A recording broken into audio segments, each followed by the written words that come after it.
James Ibori robbed Nigerian state funds of untold fortunes. But he started out here, in Ruislip, West London, working as a cashier in a hardware store. He was sacked for allowing his wife to take £200 worth of DIY material without paying. The following year, James Ibori was arrested again, this time for using a stolen credit card. So he now had 2 convictions for dishonesty and was facing county court judgments for debt. It was 1991, and James Ibori fled back to Nigeria. He was broke and at rock bottom.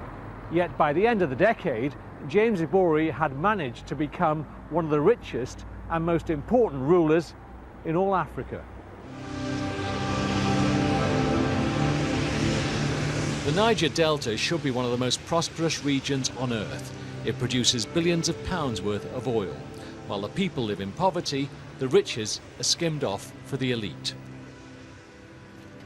James Ibori fell in with Nigeria's military rulers and became governor of Delta State. His salary was just $25,000, but as leader of the elite, he was soon a wealthy man.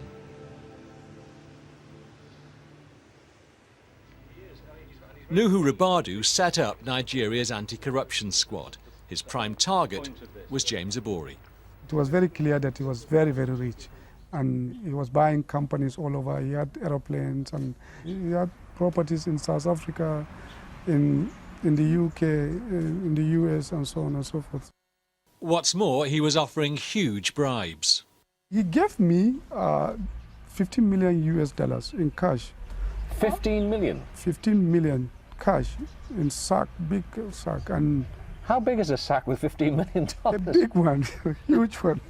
How could you resist the temptation? There's no difference between $100 and $10 million or $50 million, as long as it is a proceed that is you genuinely earn it and it's not yours, and especially an individual who is fighting corruption. While in office, governors in Nigeria are immune from prosecution. But at the end of Ibori's term, he was charged with corruption. This is one of the interrogation rooms where Nigeria's politically exposed people, governors accused of corruption, have been brought. And for much of the last 10 years, the man who's been directing those interrogations and investigations is Ibrahim Lamorde. Is there any member of his biggest challenge, James Ibori.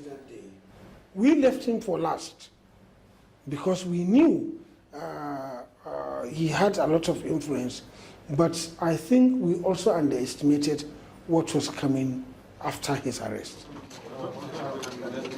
Ibori faced 170 charges, and all were dismissed by a court in Delta State.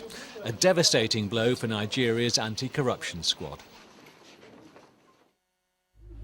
It's a guy that saved my life. Meanwhile, Nuhu Ribadu's anti-corruption work had amassed too many enemies. They tried to kill him. But, you know, to my shock and surprise, I just saw a pistol. The car was bulletproof. It needed to be.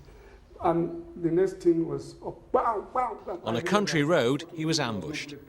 And it is a very solid bulletproof. After a second attempt on his life, Ribadu went into exile, leaving behind a political class that was rotten, none more than James Ibori. He was a product of this completely, you know, corrupt system, and he became like the star of the whole thing. And he was so rich and powerful.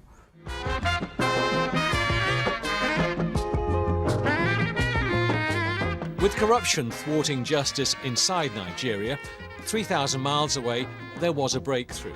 Investigators had been following the activities of the bent African politicians, and in particular of James Ibori. You can see huge amounts of money being transacted, transfers coming in from Nigerian companies, huge amounts of cash being paid into those accounts, and they also live an absolutely extortionate lifestyle. I mean, there was $180,000 per month being spent on a credit card, which Mr. Ibori was using, a Centurion credit card. Every month? Every month. What was he buying? Well, he was spending money like water. One example, he should have been in Poland for a trip on behalf of his stay for 16 days. He spent 2 days there, flew back into London, and then flew off to Miami and Las Vegas for the other 14 days. He was obviously bringing large amounts of cash with him on the flights. He was flying in out of London like nobody's business, all the governors were. You never give me your money. Ibori's £5 million house in Hampstead is now up for sale. Then there's his apartment in Abbey Road, his country pile in Dorset, and various properties around the globe.